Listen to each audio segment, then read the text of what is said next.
വലിയ പ്രശ്നങ്ങളും വലിയ പ്രതിസന്ധികളും എങ്ങനെയാണ് മാറുന്നത്? നിങ്ങളുടെ ദാമ്പത്യത്തിലെ പ്രശ്നങ്ങളോ നിങ്ങളുടെ സാമ്പത്തികത്തിലെ പ്രശ്നങ്ങളോ ഒക്കെ ദൈവം എങ്ങനെയാണ് മാറ്റുന്നത്?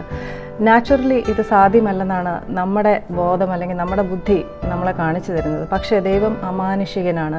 ശാശ്വതമായി തോന്നുന്ന പല പ്രശ്നങ്ങളും അല്ലെങ്കിൽ പല പ്രതിസന്ധികളും തിരിച്ചെടുക്കാനുള്ള വഴികൾ ദൈവത്തിന് അറിയാം. ദൈവം നിശ്ചയിച്ചിരിക്കുന്ന ആ സമയം എത്തുമ്പോൾ അവൻ്റെ ഫേവറിൽ, ആ മൊമെൻ്ററി ഫേവറിൽ എല്ലാ കാര്യങ്ങളും നിങ്ങൾക്ക് അനുകൂലമായിട്ട് മാറുന്നു. നിങ്ങളുടെ സാമ്പത്തിക കാര്യങ്ങളിൽ, നിങ്ങളുടെ കുട്ടികളുടെ കാര്യങ്ങളിൽ, നിങ്ങളുടെ ആരോഗ്യത്തിൽ, നിങ്ങളുടെ ബന്ധങ്ങളിൽ, ഇതിൻ്റെ എല്ലാം പുറകിൽ ദൈവത്തിൻ്റെ വലിയ കൈ പ്രവർത്തിക്കുമ്പോൾ വലിയ വലിയ മിറക്കിൾസ് നിങ്ങൾ കാണാൻ ഇടയാകും. ദൈവം ഒരു പുതിയ കാര്യം നിങ്ങളുടെ ജീവിതത്തിൽ ചെയ്യാൻ പോവുകയാണ്. കണ്ണടച്ച് വിശ്വസിക്കുക, ധൈര്യമായിട്ട് യേശുവിൽ വിശ്വസിക്കുക, ദൈവത്തിൽ വിശ്വസിക്കുക. നിങ്ങളുടെ അത്ഭുതത്തെപ്പറ്റി മാത്രം സംസാരിക്കുക, ഒരിക്കലും സംശയത്തോടു കൂടി സംസാരിക്കരുത്. ദൈവത്തിൻ്റെ കഴിവിൽ, ദൈവത്തിൻ്റെ വാഗ്ദാനങ്ങളിൽ ഒരിക്കലും സംശയിക്കരുത്. Come fall in love with the word of God and fall in love with Jesus.